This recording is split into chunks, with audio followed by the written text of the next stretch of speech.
죄인 구원을 위해서 아들을 이 땅에 보내서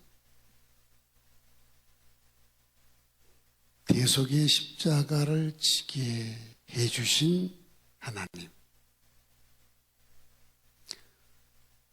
또 그 아버지의 죄인 사랑을 함께 공감하고 이 땅에 오셔서 죄인들과 똑같은 모습으로 사시다가 죄인들의 죄를 대속하기 위해서 대신 죽으시고 지옥까지 내려가셔서 죄값을 갚으시고 부활하시고 승천하시고 다시 오셔서 우리를 하나님의 나라로 데려갈 하나님의 아들 예수 그리스도, 이 십자가 사건을 믿기만 하면은 구원을 받는 이 단순한 복음을 우리로 하여금 깨닫게 하시고 감동하게 하시고 믿도록 이끌어 주시는 성령 하나님, 이 삼위의 하나님께 감사합니다. 박수로 표현해 볼까요? 오늘은 갈라디아서 6장 6절에서 18절에 있는 말씀을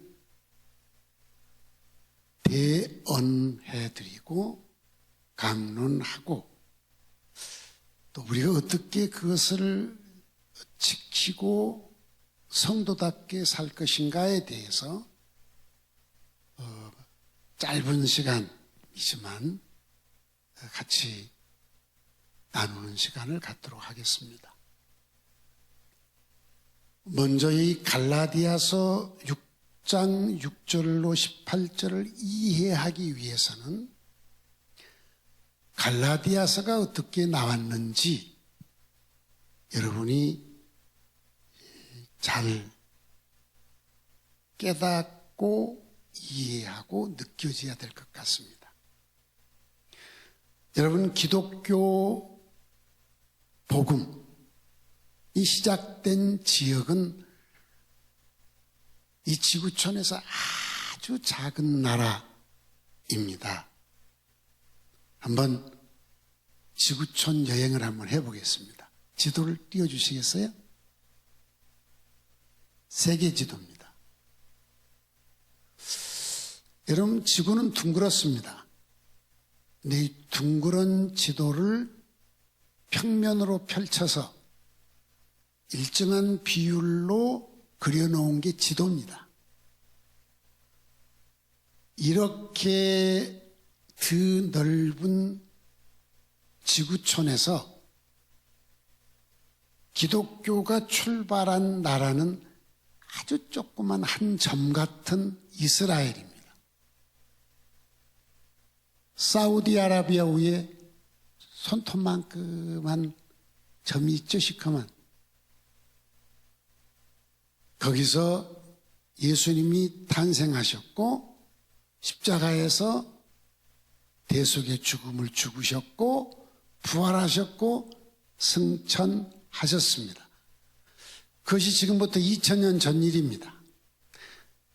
하나님의 아들 예수가 태어난 해를 기원으로 역사가들이 잡았습니다. 물론 실수도 있었지만, 그래서 예수 탄생을 기원 1년으로 표시하고 있습니다. 33살 예수님은 하늘나라로 승천하셨습니다. 그리고 그의 제자들에게 부탁을 했습니다. 아버지가 보내시는 성령을 받기 위해서 예루살렘을 떠나지 말아라. 그래서 저들은 모였습니다. 그 모임이 이 지구촌에 처음 출발된 지역교회인 것입니다. 지역교회라는 것은 시간과 공간, 그리고 사상과 감정, 이런 것에 의해서 편리한 곳에서 모여서 예배를 드리는 교회를 지역교회라고 합니다. 이 지역교회는 모였다가도 흩어지고 있다가도 없어지고 그렇습니다. 그런데 우주적 교회는 마태복음 16장에 베드로가 신앙 고백할 때 네 이름 위에 내 교회를 세우리니 음부의 권세가 너를 흔들지 못하리라. 이 교회가 우주적 교회입니다. 다시 말해서 예수를 구주로 영접한 한 사람이 우주적 교회인 것입니다. 그래서 우주적 교회의 터는 예수 그리스도이십니다. 영원합니다. 그러나 지역교회의 터는 에베소 2장 20절에 그 교회 지도자라고 했습니다. 그래서 그 교회 지도자들이 신앙생활 잘하고 교회 공동체를 잘 섬기면 그 지역교회는 계속해서 성장해 가지만은 지역교회 지도자들이 잘못하면 그 교회에 모인 성도들이 다 주변으로 떠나가 버립니다. 교회는 문을 닫아야 합니다. 그래서 지역교회가 견고해지는 것은 그 교회 지도자들이 얼마나 좋으냐가 그 교회, 지역교회가 건강하냐 못하냐를 판가름 나게 하는 것입니다. 1부 예배, 2부 예배 우리 장로님들 기도하는 걸 보니까 참 기도가 성경적이다. 그래서 아멘이 저절로 나와요. 이 말은 안디옥 교회 지도자들이 매우 건강한 신앙인이다. 아이고, 지가 원로 목사니까 지가 지교회를 자랑하네. 그럼 내가 자랑해야지 누가 자랑하겠어요? 응.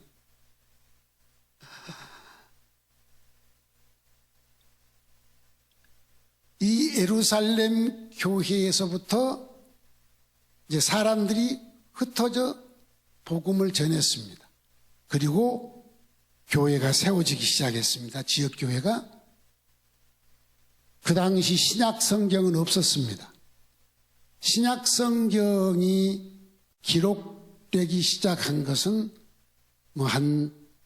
예수님 승천한 뒤 한 20년, 30년 뒤부터 기록되기 시작했습니다.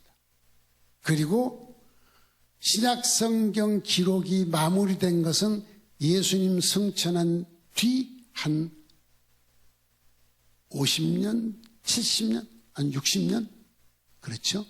그러니까 AD 90에서 100년 사이, 대체로 95, 6년경에 기록되지 않았나.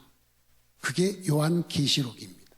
맨 마지막 책이지만은 마지막 책이니까 마지막 기록된 게 아니라 예수님의 제자 요한이 죽기 전에 밤모섬에서 기록한 책입니다. 제가 이 역사를 이렇게 얘기하는 이유는 있으니까 좀 들어보시기 바랍니다. 그러면 성경이 기록되기 전 교회가 시작됐어요. 그리고 지역 교회들이 생겨났어. 목사도 없어. 그냥 사도들이, 전도자들이 가서 전도해서 예수님이 하나님의 아들이요 우리의 구주라는 것을 받아들이고 죄사함 받은 감격으로 모인 사람들이 이제 지역교회가 만들어졌습니다. 그 당시 기독교에 대한 박해는 상상을 초월한 박해였습니다. 사도나 전도자들이 이렇게 복음을 전해놓고 또 다른 지역으로 옮겨갑니다. 그러면 그 지역에 있는 사람들이 가정에서 이렇게 모여서 예배를 드리고 신앙생활을 하는데 전해준 말씀을 듣고 그것을 가슴에 담고 서로 그 이야기를 주고받으며 구전으로 했습니다. 기록된 말씀이 없으니까요. 그러면서 자기들이 신앙생활 하다 보니까 어떤 것은 들었는데 어떤 건 듣지 못한 게 있어요. 그럼 자기들끼리 의논해서 이렇게 사는 게 좋겠다고 살았는데 그 소문을 사도들이나 전도자들이 들었습니다. 그렇게 신앙생활하는 거 아닌데. 그리고 하나님께 그들을 위해 간절히 기도할 때 성령이 감동을 주셔서 그들에게 편지를 쓰는 겁니다. 신앙생활은 요건 참 잘하고 있는데 이건 잘못된 겁니다. 이렇게 하셔야 합니다. 편지를 써서 보냈습니다. 이것이 각 지역에 있는 교회들에게 보낸 서신이 되었고 훗날 교회 지도자들이 이걸 성경으로 선택해서 성경책이 된 것입니다. 그러면 기독교 초기 성경이 완성되기 전 역사로 따진다면은 예루살렘 교회가 시작돼서 한 50년, 60년 정도입니다. 안디옥 교회, 우리 안디옥 교회가 설립된 지 이제 46년이 지나 47년이 됩니다. 그러니까 우리 교회의 역사나 성경에 나와 있는 요 교회들과 성경이 기록된 신약성이 기록된 역사나 비슷한 횟수라고 보면 좋을 거예요. 이해가 빠를 거예요. 그러면 이 복음이 전파되면서 세워진 교회는 도대체 성경에 나타난 교회는 몇 개나 되는가? 제가 조사해 보니까 21개가 있습니다. 그 21개를 보니까 4나라에 분포되어 있습니다. 이스라엘, 튀르키, 옛날 이름 터키죠. 그 다음에 그 옆에 그리스, 그 다음에 그 옆에 이탈리아. 그래서 표시를 했습니다. 이 드넓은 지구촌에 저 조그만 나라들 4나라에 약 1세기 동안에 100여 년 동안에 기독교가 퍼져서 그리스도의 교가 퍼져서 지역 교회들이 21개가 생겨난 것입니다. 그럼 이 21개 교회는 어느 나라에 있느냐? 이스라엘 나라에 한 나라가 있습니다. 한 교회가 있습니다. 그 교회 이름이 예루살렘 교회입니다. 가장 많은 교회는 터키에 있습니다. 터키에 세워진 교회들은 맨 먼저 생긴 게 안디옥이죠. 생겨난 순서대로 쓴 게 아닙니다. 안디옥, 에베소, 서머나, 버가모, 두아디아, 사대, 빌라델피아, 라오디기아, 골로세, 비두니아, 본도, 갑바도기아, 갈라디아. 이건 다 지역 이름을 따서 세워진 교회인데 여러분이 늘 하면서 이해를 해야 될 것은 안디옥 교회 그러면 하나를 말하는 게 아니고 이렇게 큰 건물이 있는 게 아니라 안디옥이라는 지역에 각 가정에서 모인 교회를 총칭해서 안디옥 교회 그러는 겁니다. 에베소 그런 건물 하나가 아니라 에베소라는 지역의 가정에서 기독교 초기예요. 박해가 심하고 건물이 있는 게 아니에요. 그러니까 가정에서 모이는 여러 교회를 총칭해서 에베소 이러는 거예요. 그런데 다 지역 교회인데 빌레몬이라는 교회가 나온 빌레몬서에 보면 너희 교회 빌레몬 교회라고 합니다. 그 빌레몬이 사는 지역은 골로새입니다. 그래서 저기 지역 이름을 딴 교회 외에 빌레몬이라는 교회 이름을 하나 써놨습니다. 그 다음에 그리스도로 갑니다. 그리스는 바울이 2차 전도 사역 때 개척된 교회들인데 빌립보, 데살로니가, 베레아, 고린도, 갱그리아 교회가 있습니다. 그 다음에 이탈리아는 바울이 설립한 건 아니에요. 이 21개 교회의 거의 대부분이 바울이 설립한 교회들입니다. 그리고 이탈리아 로마 교회가 있었습니다. 이것은 흩어져 이민 온 성도들이 모여서 세워진 교회인데 베드로전서 5장 13절에 보면은 바벨론에 있는 교회의 문화라고 합니다. 베드로가 편지를 쓸 때 이 바벨론 교회는 지역적으로 이라크 쪽에 있는 메소포타미아 지역에 있는 바벨론이라고 보지 않습니다. 이유는 베드로가 바벨론 지역을 간 흔적이 없습니다. 그 다음에 계시록을 보면은 그 당시 거대한 로마 제국을 바벨론으로 표시했습니다. 상징적으로. 그래서 이때 이 바벨론은 로마를 상징한 게 아닌가. 이래서 저 바벨론 교회는 이탈리아에. 그래서 여러분 1세기 경까지, 그러니까 예수님 승천하신 후 약 한 60년 사이에 네 나라에 세워진 교회들이 성경에 기록되어 있는 것은 이렇게 21개 정도 기록이 되어 있습니다. 그 중에 지금 바울이 어느 교회에 편지를 보냈느냐? 갈라디아 교회에 편지를 썼습니다.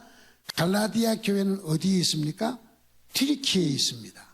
그럼 튀르키예의 갈라디아 지역이 어느 지역인지 지도를 띄워주시겠어요? 이 지도는 튀르키예 지도입니다. 튀르키예는 우리나라처럼 경기도, 강원도, 충청도 이렇게 도가 있잖아요. 이런 것처럼 아시아도, 갈라디아도, 갑바도기아도, 밤빌리아도 이렇게 도가 있습니다.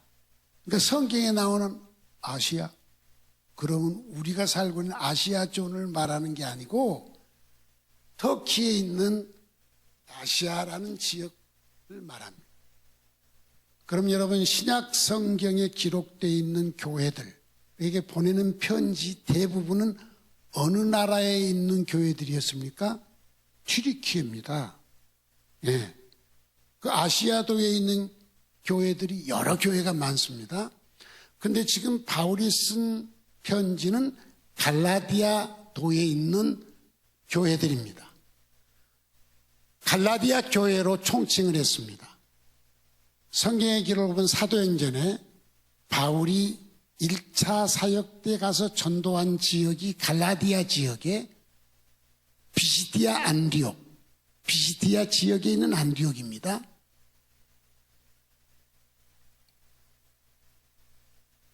튀르키예 안디옥 교회는 비시디아 안디옥이 아니라 수리아 안디옥입니다. 수리아 안디옥은 여기 길리기아 밑에 아래 표시가 안 됐습니다만 시리아 지역입니다.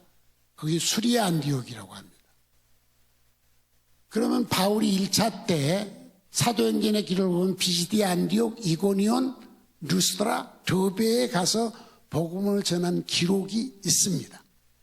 2차 사역 때는 바울이 길리기아를 지나서 더베와 루스드라를 방문한 기록이 있습니다. 그리고 루스드라에서 10대 디모데를 불러서 제자로 아들로 데리고 다니죠. 선교하면서 디모데를 데리고 다니면서 같이 선교하면서 키웠습니다. 바울이 수많은 제자를 키웠고 동역자들이 있었지만 바울의 마음을 가장 잘 알고 바울의 신앙을 가장 바르게 이해하고 전승한 사람이 누구냐? 디모데입니다. 그래서 빌립보에 보내는 편지를 쓸 때 빌립보 교회에 디모데를 보내면서 편지를 가지고 보내면서 너희의 사정을 나처럼 알아줄 사람, 내 마음과 똑같은 사람은 딱 한 사람밖에 없다. 디모데다. 이렇게 글을 썼어요. 주변에 있는 사람들이 기분이 별로 안 좋았을 거예요. 여러분 이렇게 제가 안디옥을 설립해가지고 수십 년 목회를 했는데 이렇게 하면서 내 마음을 딱 알아줄 사람은 이창원 집사밖에 없다. 그럼 우리 장로들이나 권사님들이 얼마나 속상하겠어요. 그런데 바울은 그렇게 솔직하게 편지를 썼습니다. 여러분이 갈라디아 지역에 가서 바울이 1차, 2차 때 복음을 전했을 때 대체로 바울은 선교하러 가면은 이 지역에 유대인들이 먼저 와서 살고 있는 이민자들이 있었습니다. 그러면 가서 전도할 때에 누구부터 먼저 했느냐? 유대인들이 모이는 회당에 가서 유대인들을 만나가지고 당신들이 이단자라고 말하고 잡아 죽인 예수가 우리들이 기다렸던 그리스도 메시아입니다. 이걸 성경을 가지고 딱 풀어서 설명을 해준 거예요. 그러면 유대인들 중에 막 반감을 가지고 반대하는 사람도 있지만 그걸 받아들인 사람이 있어요. 그럼 그걸 받아들인 사람들끼리 모여서 또 예배를 드리면서 교회가 생겨난 겁니다. 그럼 유대인만 받느냐? 아니에요. 이방인들도 받는 겁니다. 이들이 예수를 전해줄 때 우리가 예수를 구주로 믿기만 하면 우리 죄가 용서받고 하나님의 자녀가 되는구나. 이 복음을 받을 때 너무 감동이 돼서 안 받아들인 사람은 감동이 없어요. 근데 이 사실을 받아들인 사람은 너무너무 좋은 거에 감동이 되고, 특별히 유대인들도 감동이 되고 이방인들도 감동이 된 거예요. 그래서 이 복음을 전한 바울이 너무 좋았습니다. 얼마나 좋았냐. 성경을 이제부터, 오늘은 성경을 여러분이 많이 읽어야 돼요. 이제부터 성경을 읽도록 하겠습니다. 갈라디아서 4장 12절부터 15절. 자, 여러분이 큰 소리로 한번 읽어보세요. 여러분, 복음을 받은 뒤 바울을 갈라디아 신자들이 얼마나 좋아했는지 한번 보시기 바랍니다. 시작.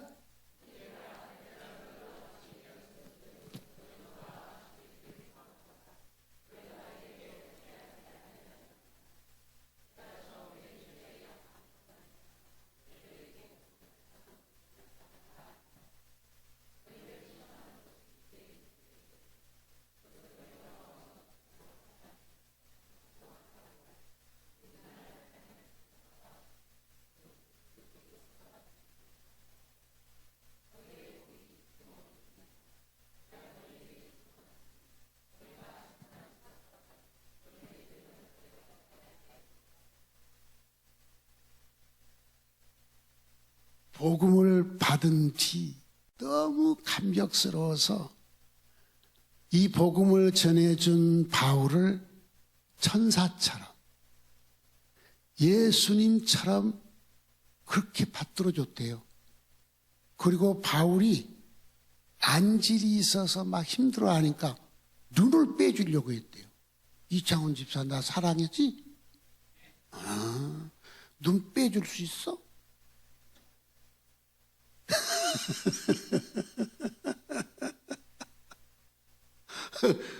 이야, 참.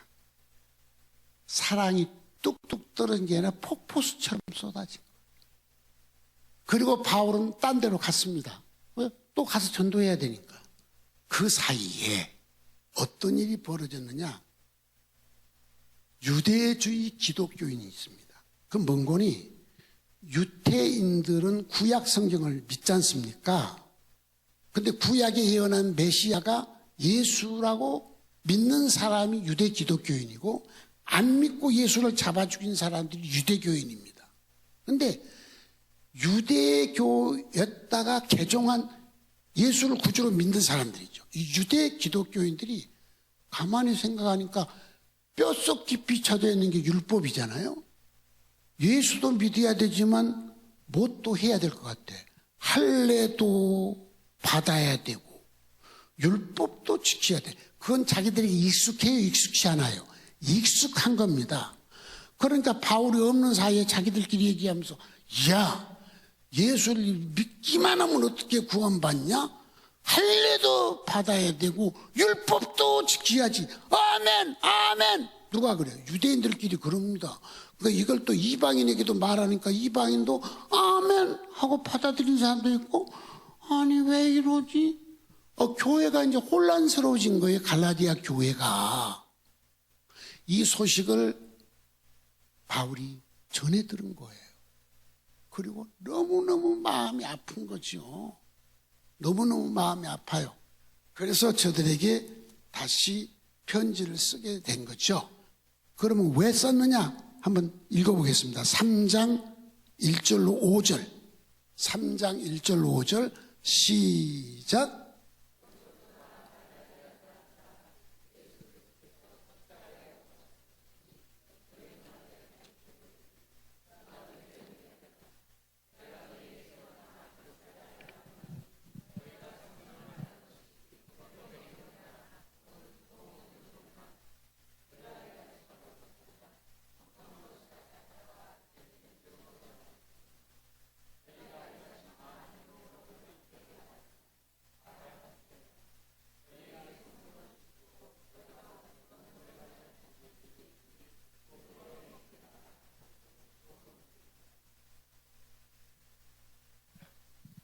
그리고 4장 19절로 20절 읽어볼까요?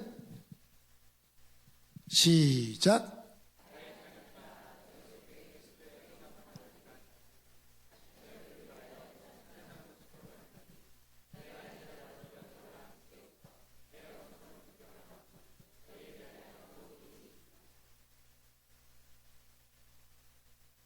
뭘 높이겠다고요? 이창원 집사! 이렇게 원성을 높이겠대요. 이 어리석은 사람들아, 누가 너희를 꼬이냐? 십자가에 달린 예수가 눈앞에 밝히 보이거늘 이러고 막 책망하잖아요. 그래서 갈라디아서를 쓰게 된 겁니다. 이해가 되셨죠? 그럼 오늘 이제 6절로 18절을 대언해 드리도록 하겠습니다. 여러분, 자, 바울, 이제 좀 이따 있겠지만은, 바울이 이렇게 바른 소리 하니까, 바울을 천사처럼 받들었던 성도들이 갑자기 바울을 원수같이 대합니다. 똑같은 성도예요. 똑같은 바울이에요. 그런데 눈이라도 빼주려던 사람들이 바울을 원수처럼 대하는 거예요. 이게 사람이에요. 이게 사람이에요. 놀랍죠? 우리도 그럴 수 있어요. 그래서 바울이 지금 갈라디아서 1장부터 6장까지 다 할 수 없으니까 끝부분을 내가 이제 선택했습니다. 이제 대언해 드릴게요. 갈라디아 성도 여러분,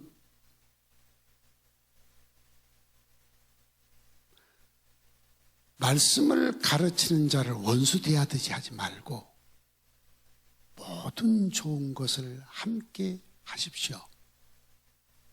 사람이 무엇으로 심든지 그대로 거둘 것입니다.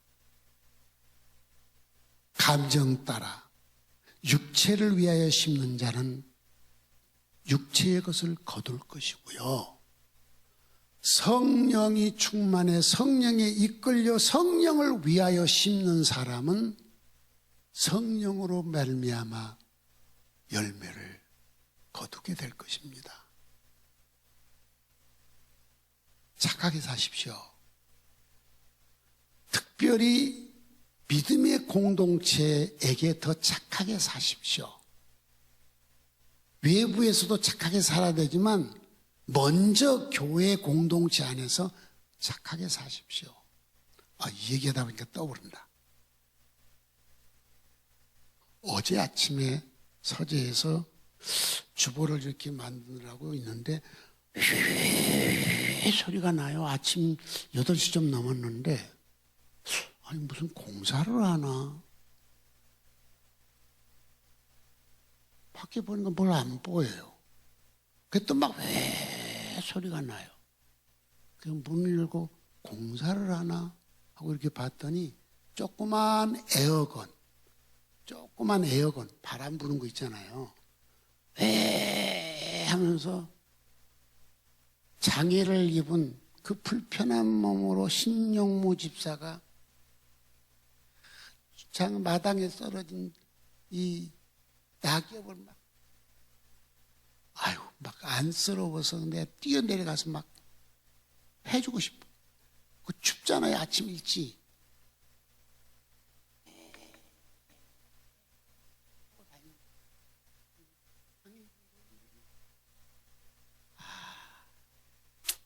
그래서 위에서 복을 받을지어다.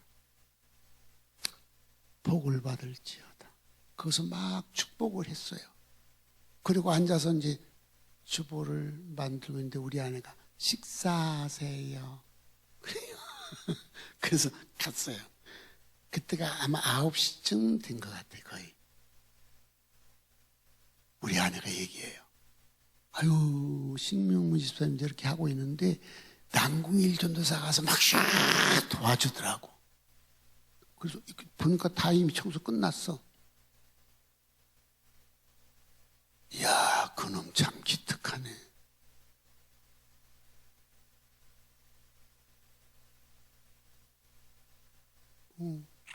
나보다 어리니까 목회자지만 내가 그놈이라고 했어요. 아, 참 그놈 참 기특하네. 내 마음에 쏙 드네. 목회자라고 말이야 막 뭐 부대 허드렛이라고 맨 신자만 시키고 못된 목사놈들이 있는데 참 멋지네 그놈. 그렇잖아요.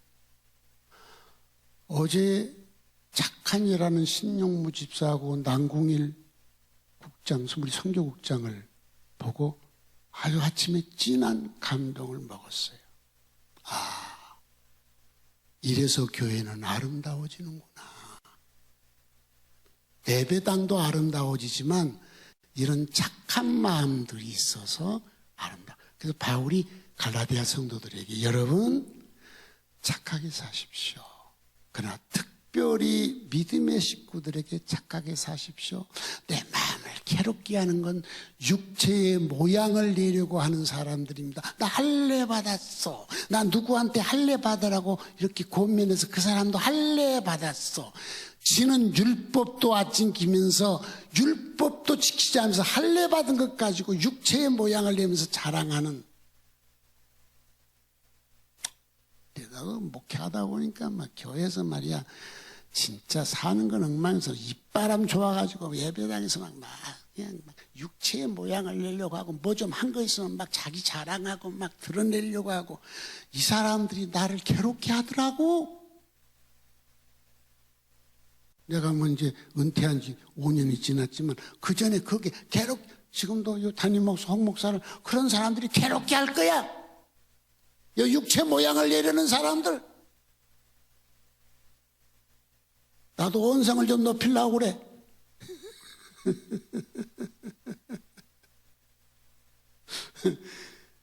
여러분, 갈라디아 성도 여러분, 육체의 모양을 내리고 하는 사람들이 나를 괴롭혀요.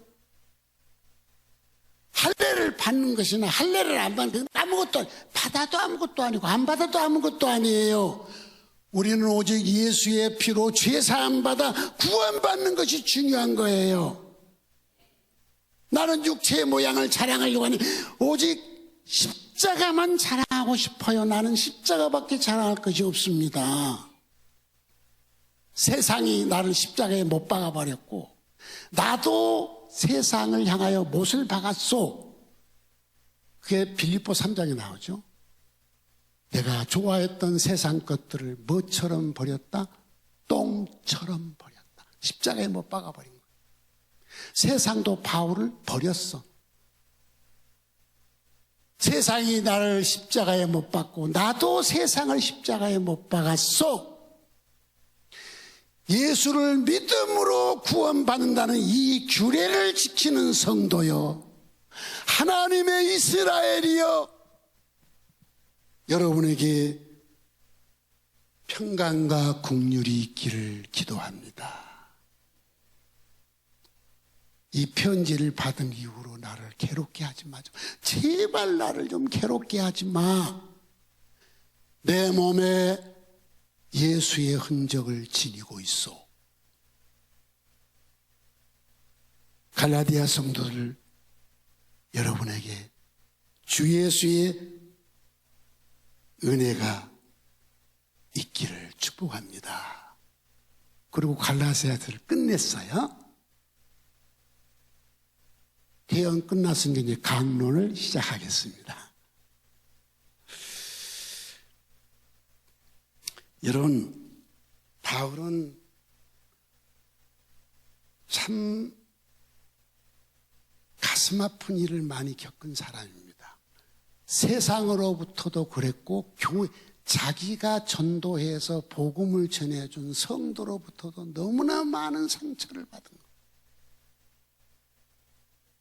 여러분도 마찬가지예요. 여러분도 신앙생활하면서 밖에서 안 믿는 사람들이나 세상이나 직장에서 상처받은 거 있지만 교회 안에서 상처받은 게 있어요. 목사한테 상처받고 장로한테 상처받고 성도도 그래 안 그래? 나한테 상처받은 사람 손 들어봐. 그런 거예요. 여러분, 우리가 바울이 그랬죠. 세상이 나를 못 박았고 나도 세상을 십자가에 못 박았다 하잖아요. 이런 상처들을 다 이길 수 있었던 게 뭐냐? 바울에게 예수의 흔적들이 있었던 거예요. 흔적. 그럼 이 흔적이라는 말이 뭐냐? 어떤 한 국어 사전에 보면 어떤 일을 진행한 뒤에 남아있는 것들을 흔적이라고 해요. 그렇죠? 어떤 일을 막 했는데 그 남아있는 거 보면 흔적이 있어 없어? 그걸 흔적이라고 하는데 우리말로는 흔적이라고 번역을 했는데 원문에는 이 흔적이라는 말이 히라보에는 여기만 한 번 나오는데 이건 낙인입니다. 소유를 표시하는 낙인이에요. 그럼 여러분 바울에게는 어떤 흔적이 있었을까? 이 흔적은 좋은 흔적도 있고 안 좋은 흔적도 있잖아요. 그러나 좋은 흔적이 있으면 그것이 나에게는 자랑거리고 자긍심인 것입니다. 바울은 무슨 흔적이 있다겠습니까? 죄의 흔적이라 않고 무슨 흔적? 예수의 흔적을 내 몸에 지니고 있다 하잖아요. 이게 자랑거리인 거예요. 바울의 몸에 난 많은 상처들은 누구 때문에 난 거야? 예수 때문에. 그래서 이 상처만 봐도 시련을 다 이길 힘이 생기는 거예요. 그럼 바울에게 난 흔적들을 한번 성경을 보고 찾아보도록 하겠습니다.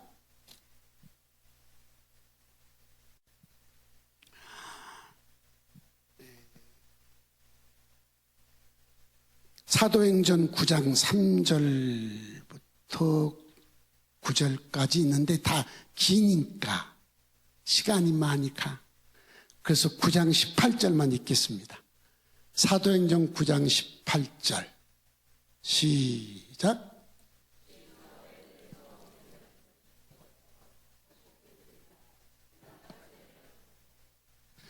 여러분, 이 사울, 바울이 예수 믿는 사람 체포하려고 다메섹으로 가다가 다메섹에서 누구를 만납니까? 예수님 만났는데 예수님이 뭐로 나타나? 강렬한 빛을 받고 꼬꾸라지죠. 꼬꾸라져. 그리고 실명이 돼버린 겁니다. 사흘 동안 보지도 못하고 먹지도 못하고 있는데 선지자 아나니아를 보내잖아요, 하나님이. 그래서 눈에 손을 대고 안수하니까 눈에서 뭐가 비늘 같은 것이 벗겨지면 보게 됐어. 이때부터 바울에게는 뭐가 왔을까요? 안질이 온 겁니다. 안질. 이때부터. 이게 예수의 흔적이에요. 그러니까 바울을 어디를 가든지 눈이 안 좋아. 이거 아주 그냥 눈곱도 끼고 눈이 안 좋고. 그러니까 갈라디아 신자들이 뭘 빼주려고 했어? 창원이는 나한테 눈 못 빼준다. 눈이라도 빼주려고 했어요. 이렇게 사랑했던 사람들이 원수처럼 바꿔줬다고 했잖아요. 바울에게는 평생 예수 만난 흔적, 안질이 있습니다.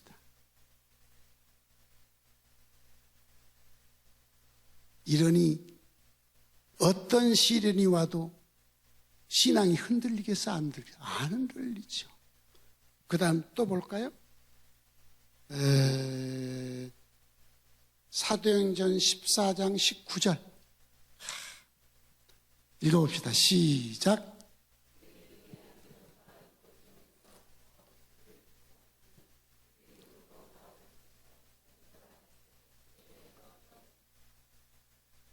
여러분, 지금 제가 갈라디아 지역입니다. 갈라디아 지역인데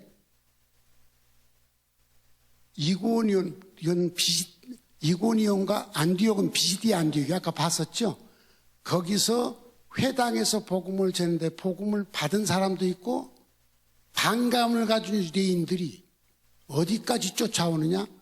같은 갈라디아 지역인데 루스드라까지 쫓아와서 와가지고 그 동네 유대인들을 충동하고 이방인들을 충동해서 바울을 돌로 때려 죽여버렸어. 돌로 맞았으니 돌 맞다 보니까 죽었어. 사실은 기절한 거지. 그 질질 끌어다가 성 밖에다 내동댕이 쳐버렸어. 다시 살아났어. 그럼 돌에 맞아 죽이려고 때렸으니까 그 흉터가 얼마나 많을지 상상을 해보시면 돌 하나만 맞은 게 아니니까 온몸에 돌을 맞아 찢겨진 상처는 아무렇겠지만은 흉터가 있지 않습니까?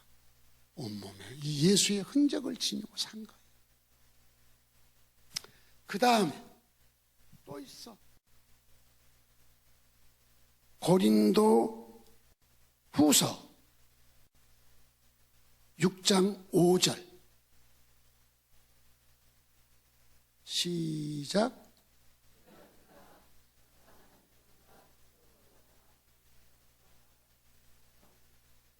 그 다음에 고린도 후서 11장 24절 25절 읽겠습니다. 시작.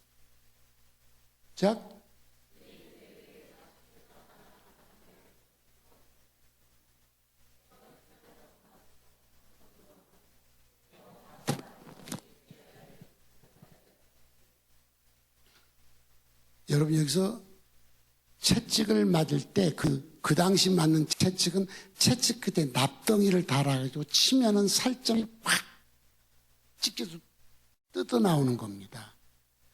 이런 채찍을 맞고 우리로 태장은 우리말로 하면 곤장이죠. 40이 하나 감한 것은 율법에 나와 있어. 유대인들은 왜 40대 때리면 죽어버릴 것 같으니까 한 대 가면서 39대 때린 거야. 이걸 3번이나 맞았다잖아. 돌로 맞은 상처, 채찍에 맞은 상처, 태장에 맞은 상처, 온몸이 상처투성이. 누구 때문이냐? 복음 때문이야. 예수 때문이야. 예수 때문이야. 이 흔적을 가지고 있는 거예요. 여러분, 육체의 흔적이 더 오래가, 심령의 흔적이 오래가.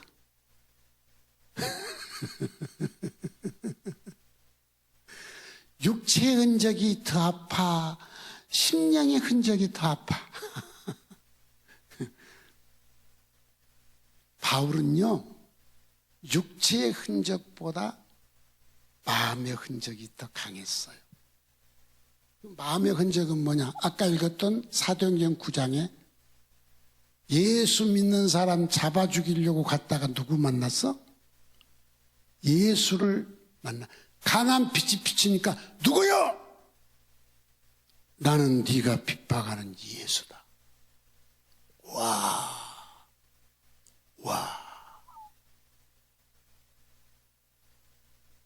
그냥 누구한테 복음을 전해 들은 게 아니라 예수 믿는 사람 잡아 죽이러 갔다 직접 빗속에서 예수의 음성을 들은 거야. 이게 바울의 심령에서 지워질까요? 안 지워질까요? 안 지워지지. 안 지워지지. 그 다음에 9장 15절로 17절에 보면 선지자 아나니아가 왔어. 사울아, 하나님께서 너를 이방인의 사도로 선택한 하나님이 택한 그릇이라고 한다. 그리고 네가 고난을 받아야 하고 한다. 이 예언을 받은 거예요. 자기 눈에 안수를 해서 비늘이 벗겨 눈을 보게 해준 그 선지자로부터 하나님의 택한 그릇이고 고난을 받을 거라는 예언, 이 흔적이 심령에서 지워져요, 안 지워져요? 안 지워져요. 안 지워져요. 그 다음에 로마서 7장 21절 24절 이거 읽어봅시다. 로마서 7장 21절 24절 바울의 심령의 흔적입니다. 읽어봅시다. 시작.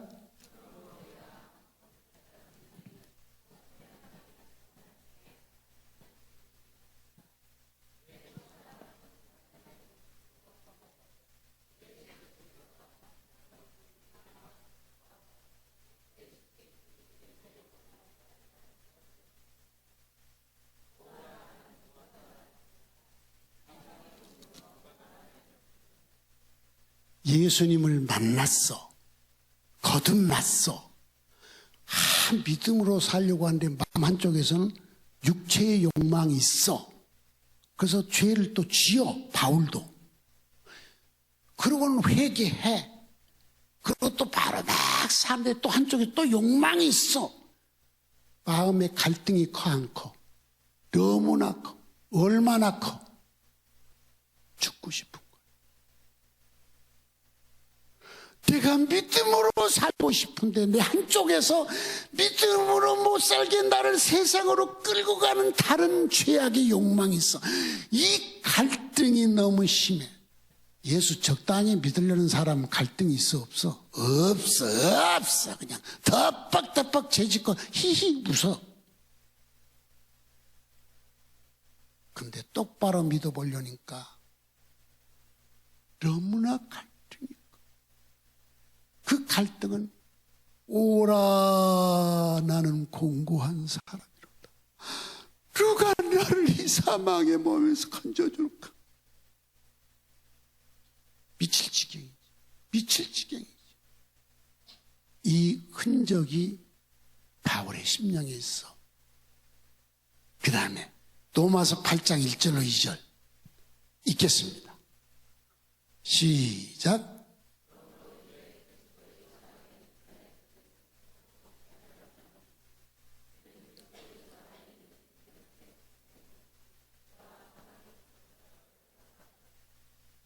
머리로는 알고 있었는데 자유가 없이 이렇게 갈등이 있었는데 어느 날 하나님의 성령이 예수 그리스도의 십자가 구속이 네 모든 죄와 죄를 이길 힘까지 다 주었다는 이걸 머리로 이해가 아니라 가슴으로 확 느끼는 순간 아무것도 아니야. 그냥 자유로워졌어. 순간에 자유로워졌어. 와, 이 기쁨이 희열은 바울은요 이 자유의 고난을 다 안 쓴다 했어. 자기는 뭘 하든 자유로워지는데 나는 믿음 없는 사람에서 평생 술도 안 먹고 고기도 안 먹고 안 먹겠다 했어. 그것도 설명하려면 기니까 그냥 넘어가요. 자유로움, 영적 자유로움의 흔적이 심령에서. 저는 20살 때 이 자유를 누렸어.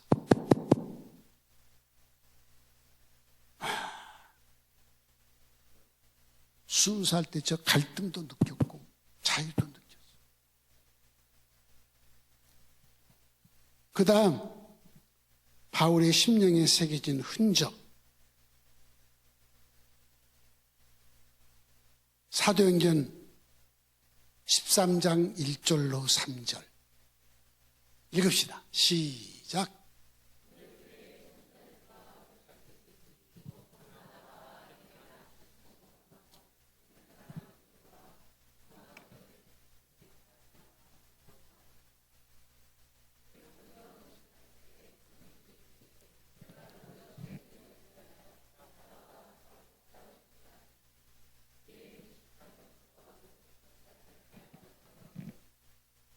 선교에 대한 소명.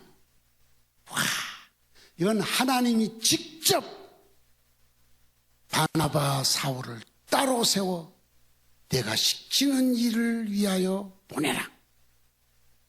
선교의 소명을 직접 받은 거야. 이걸 어떻게 잊어먹어요?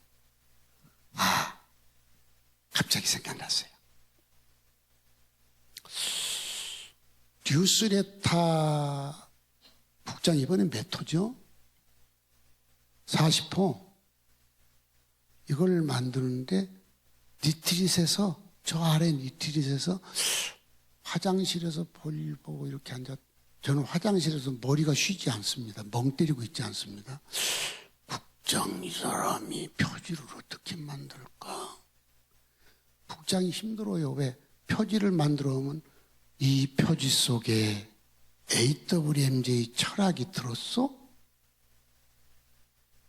그냥 좋아서 한 것이요? 철학이 들었어? 내 이렇게 물어봐요. 뭘 하든지 분명한 철학이 있어야 된다. 그러다가 갑자기 떠오른 게, 맞죠. 사도행전 13장을 탁 펼쳐놓고 그 위에다가 세계 지도를 딱 그려가지고 AWMJ는 전 세계에 성경에 나와 있는 선교 지도를 따라 선교를 하고 있다. 요 철학을 심자. 그래서 그렇게 도안을 만들어야겠어요. 아주 이번 책 표지가 지금까지 만든 표지 중에 최고로 멋진 철학이 담긴 표지가 됐어요. 그리고 나한테 권두원을 쓰라고 해서 뭐라고 쓸까? 읽어보세요. 그러면 이 표지 따라 해야지. 지도와 항법. 지도와 항법.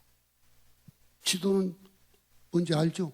평면으로 깔아놓고. 항법이 뭐예요? 비행기나 배나 이것이 갈 때 어느 지역을 따라 갈 수 있도록 정해놓은 코스가 있잖아요. 그게 내비게이션이요. 그래서 그렇게 써놨어요. 우리가 어디를 가려면 내비게이션에 목적지를 딱 치면 딱 떠오르면 그 찾아가면 되잖아요. 이와 같이 여러분이 성경이라고 하는 신앙 지도를 성경에다 그려놔서 하나님. 신앙생활은 어떻게 하지? 성경에다 지도를 써놨다니까. 지도 그려놨어. 신앙인이 자녀 교육을 어떻게 하지? 그리고 성경 내비게이션에 목적지를 쳐봐. 자녀 교육 딱 쳐봐. 그러면 성경에서 탁탁탁탁탁 떠올라. 맞아요, 안 맞아요? 자녀 교육은 이렇게 하라. 돈을 어떻게 벌지? 딱 쳐봐. 돈 버는 방법이 탁탁탁 나와. 돈을 어떻게 관리하지? 성경에 다 나와 있어요, 안 나와 있어요? 나와 있어. 그런데 이게 문제가 생겼어. 어떤 문제가 생겼냐? 요 성경을 따라 살던 어느 목사가 성경을 따라 하면서 또 다른 생각이 있어. 이렇게 해봤더니 그게 잘 돼. 그래서 성경과 함께 좀 비슷한 방법으로 했더니 잘 돼. 그래서 이 성경을 그런 방법으로 해석을 했어. 또 어느 선교학자가 선교사 이 사람 한 거, 저 사람 한 거, 저 사람 한 거 다 종합해가지고 생각해 보니까 이것이 선교가 좋겠다 해서 취합해서 선교학을 만들었어. 그죠? 그리고 선교사가 직접 선교 현장에 가서 선교하다 보니까 성경 따라 하면서도 상황을 보니까 상황이 그거 아니야. 이렇게 하니까 더 잘 되는 것 같아. 그래서 상황을 따라 이렇게 했다 또 썼어. 요걸 가지고 막 내비게이션이 해놓으니까 딱 치니까 이것도 뜨고 저것도 뜨고 헷갈려. 이것이 지금 기독교 현실이야. 그거 싹 다 걷어내야 돼. 목사 경험, 선교사 경험, 학자 경험 싹 걷어내버리고 요 성경만 가지고 딱 목적지를 치면 하나님이 해놓은 목적지가 딱 떠올라. 이게 AWMJ 철학이에요.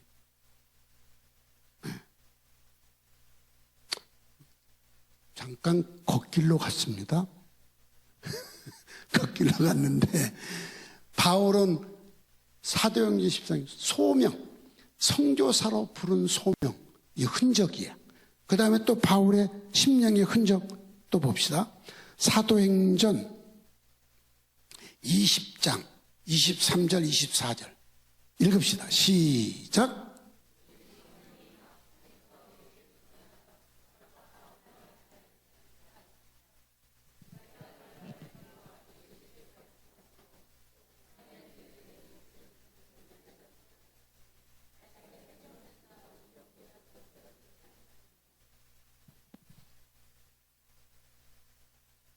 바울의 심령에 딱 새겨진 게 있어.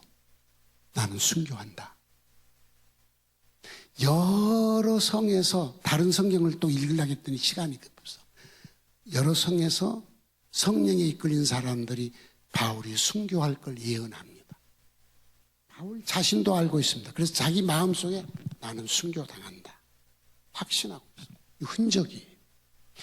여러분, 바울에게는 이런 육체의 흔적과 심령의 흔적이 있는데 여러분에게는 예수의 어떤 흔적이 있습니까? 자, 우리는 성도입니다. 성도. 세상에 여러 흔적은 많겠죠. 육신적인 흔적들은 많겠죠. 육체의 흔적도 있고 심령의 흔적, 트라우마도 있고 그러겠죠. 그러나 예수 때문에 여러분의 육체에 난 흔적, 예수 때문에 여러분의 심령에 새겨진 흔적이 무엇이요? 이 흔적이 여러분이 세상에서 온갖 시련을 겪을 때 딱 잡아주고 이길 수 있는 힘이 되는 것입니다. 여러분 인생 살면서 괴로움 많이 겪었죠? 그치? 대답을 하네. 많이 겪었잖아. 영숙이도 많이 겪었잖아. 막 암도 걸리고 막 이러고 막. 인생 살면서 고달픈 거 많어. 괴로운 거 많어. 그거 이길 수 있는 힘. 성도가 성도로서 이길 수 있는 힘. 그것은 예수로 인한 흔적들이 있어야 된다는 거죠. 바울이 이렇게 위대한 하나님의 성도로 살았던 이유. 육체와 심령에 예수의 낙인이, 예수의 낙인이 너는 내 거야. 예수의 낙인이 너무나 선명하게 찍혀 있는 거예요.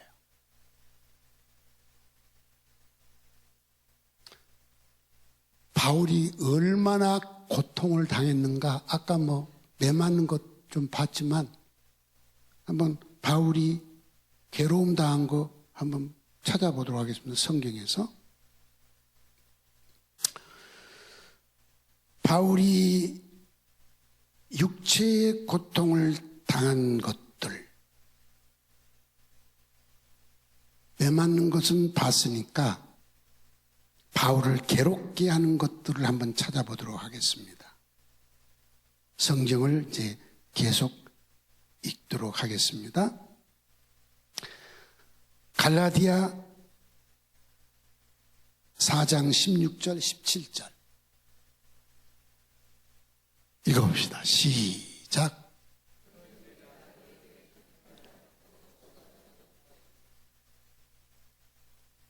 (17절) 17절로 띄워주셔야 돼. 16절만 띄웠어요? 네. 17절 시작.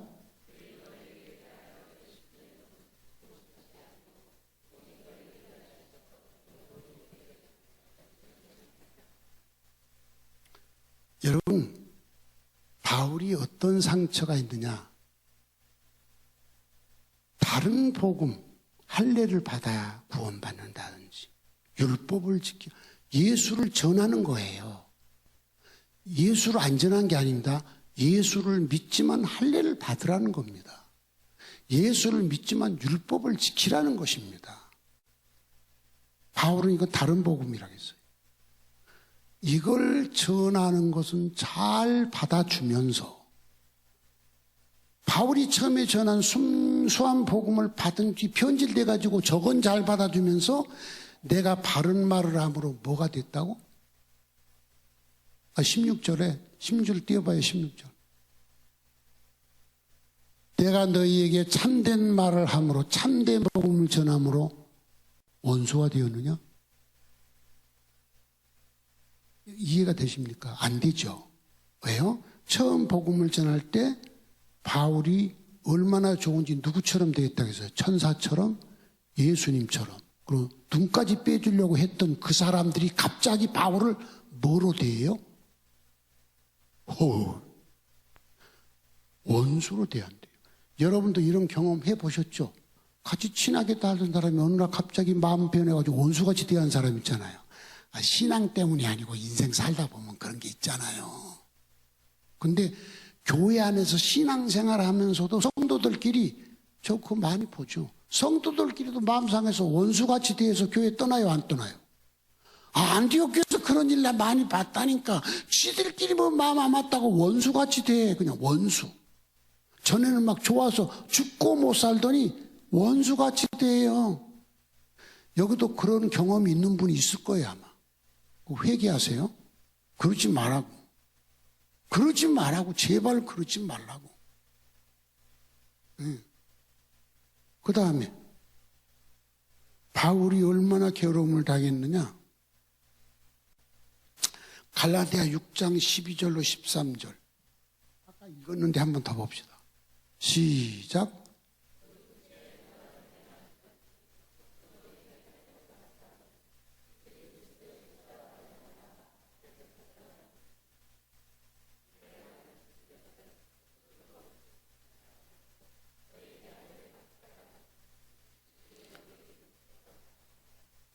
교회에서 육체 모양을 내려고 하지 마세요. 이거 담임 목사를 괴롭게 하는 거예요. 여러분 이제 담임 목사님과 교회에서 같이 복음 전하고 교회 공동체를 섬기잖아요. 그럼 이 일도 하고 저 일도 하는데 자꾸 자기 알아달라고 하고 뭐 좀 해가지고 막 뽐내고 그것만 잘 복음 전하고 복음을 위해 살아야 되는데 무슨 일해가지고 막 육체 모양을 내려고 하는 요 사람 때문에 목회하면서 굉장히 고통스럽다고요. 눈치 봐야 되고 그 사람 눈치 보다가 뭐 좀 토라지면 확 토라져가지고 막 이상한 소리 퍼뜨리고 별짓 다 하잖아요. 여러분 다 잘 알잖아요. 목회 50년 동안에 수도 없이 겪었던 일이야. 저는 육체의 모양을 내는 사람들은 이중성 신자예요. 이중성. 말은 뻔지를 하는데 삶은 그게 아니잖아. 이것 때문에 목회자가 너무 목회하는데 힘들어. 그 다음에 또 봅시다. 고린도후서 11장 8절로 9절. 이것도 기가 막혀. 읽어봅시다. 시작.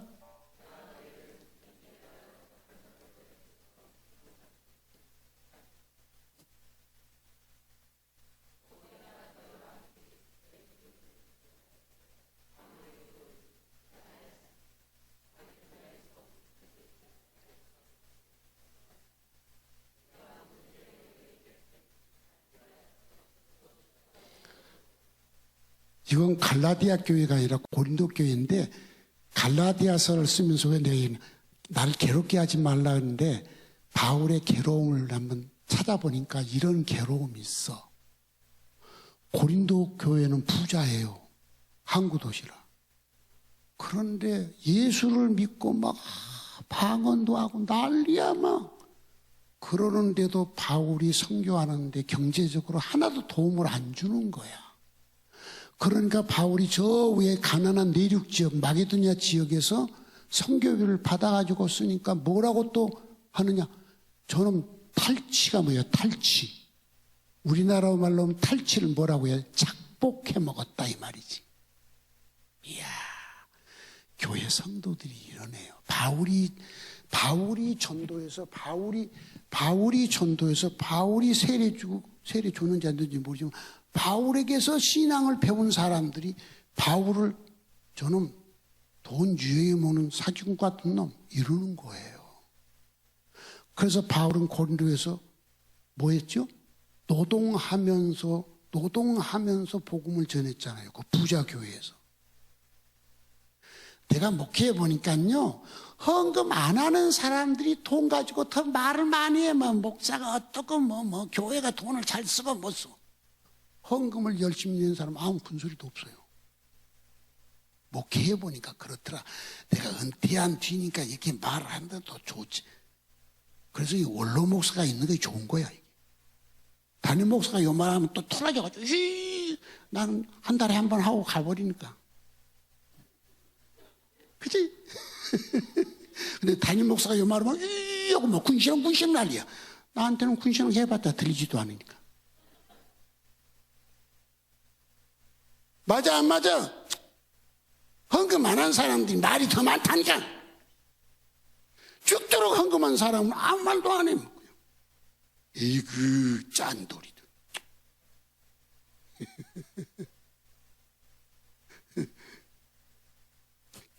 아유 슬퍼. 그 다음에 또 있어. 그만했으면 쓰겠는데.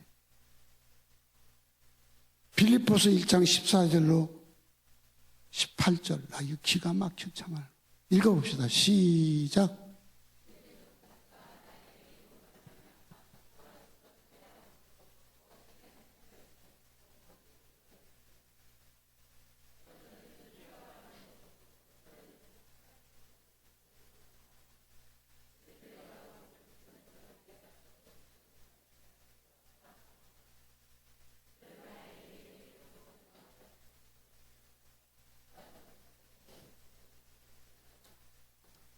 이게 무슨 말인지 아세요? 바울이 지금 로마 감옥에 전도하다가 끌려갔잖아. 그러니까 어떤 신자들은 우리 선생님이 끌려갔으니 대신 우리가 더 열심히 전도하다. 뭐 더 열심히 목숨 걸고 하는 거야. 근데 바울이 전도하자 할 때 전도는 무슨 전도? 전도도 안 해. 요즘 성탄 사라졌지. 오늘 오후에도 뭐 그 최성교 아나운서 데려와서 간증도 듣고 한다고 하니까 우리 서장로님 아까 기도할 때도 그 말 나왔지만 말이에요. 반응도 안 하고 그냥 있는 사람들이 많잖아요. 그 바울이 전도하다가도 반응도 않고 아무도 않다가 바울이 감옥에 딱 갇히니까 전도하자! 우리 전도하러 가자! 그리고 막 전도하는 거예요. 왜? 바울 요놈 좀 마음 좀 괴롭게 해보자.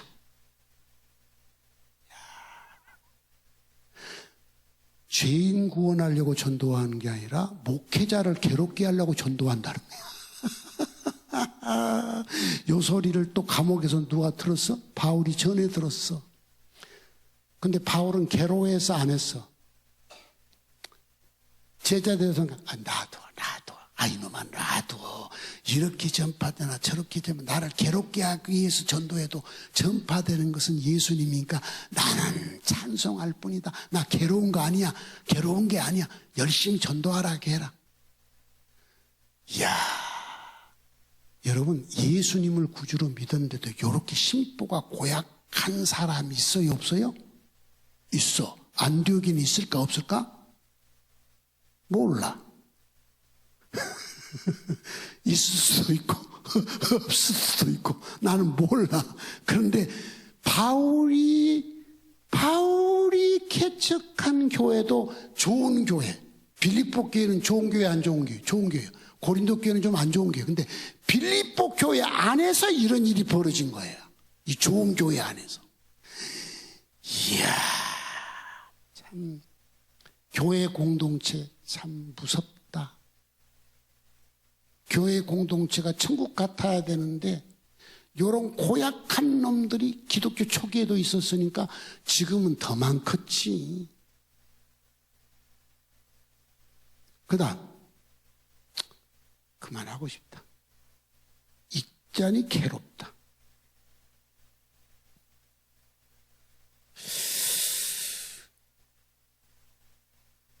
아직 3개나 남았는데 괴로우니까 그냥 하고 싶지도 않다. 마지막 하나만 하고 끝낼게요. 디모데 후서 4장 16절 하나만 읽어봅시다. 시작.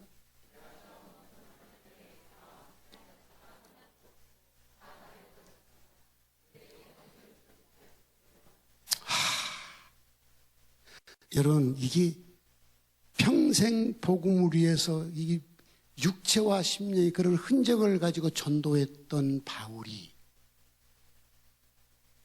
감옥에 끌려갔잖아요. 로마로. 거기까지 쫓아와서 울면서 바울을 위해서 변명을 해주고 변호해줬던 사람들이 시간이 지나니까 바울 곁을 다 떠나가버려요. 다 떠나고 처음 변명할 때 나와 함께 한 자가 하나도 없고, 아, 이게 참 슬프죠. 다 나를 뭐 했다고요? 떠나갔다고 했어요? 버렸다고 했어요?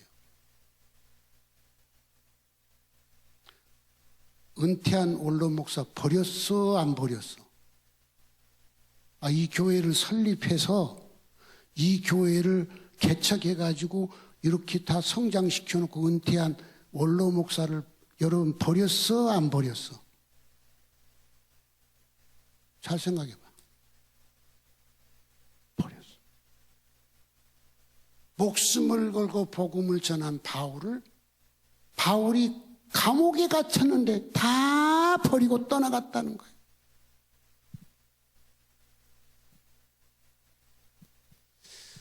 교회는 천국 같아야 되는데, 맞아요, 안 맞아요? 교회 공동체는 천국 같아야 되는데 성경을 보니까 교회가 요 모양이네요. 왜 이걸 써놨을까?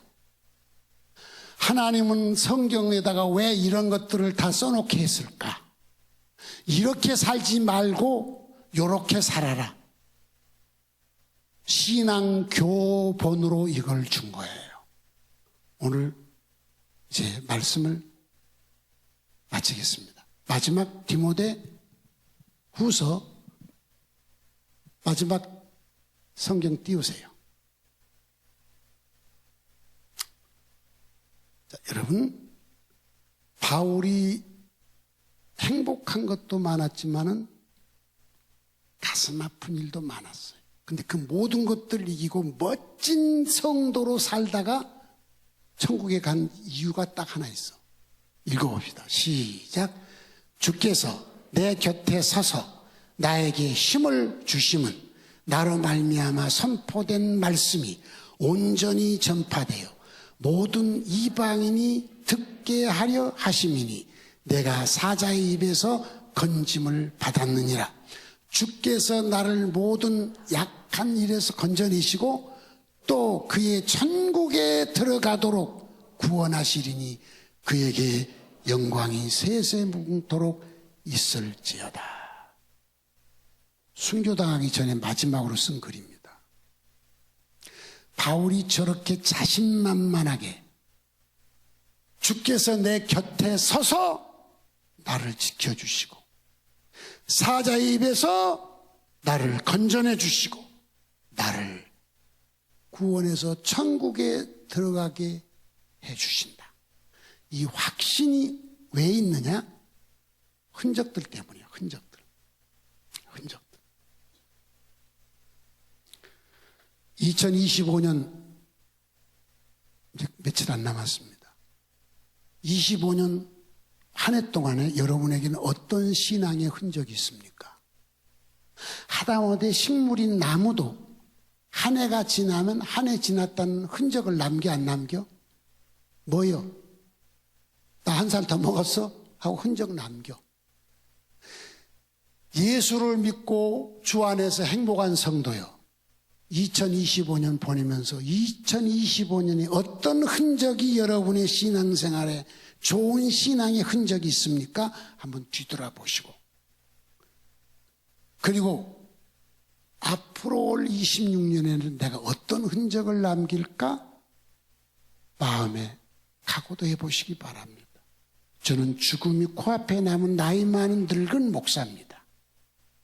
죽기 전에 나는 이런 흔적을 남겨야지. 요즘 늘 그 기도하고 있습니다. 안디옥 교우 여러분, 여러분에게 마지막 최고로 기쁜 선물을 하나 드리려고 합니다. 지도를 띄워주시죠.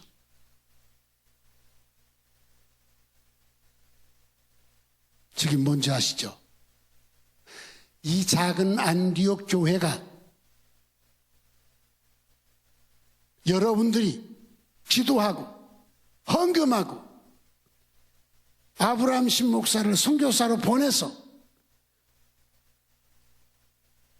207개 나라 전 세계를 향해서 복음을 전하는 이 흔적이 있습니까 없습니까?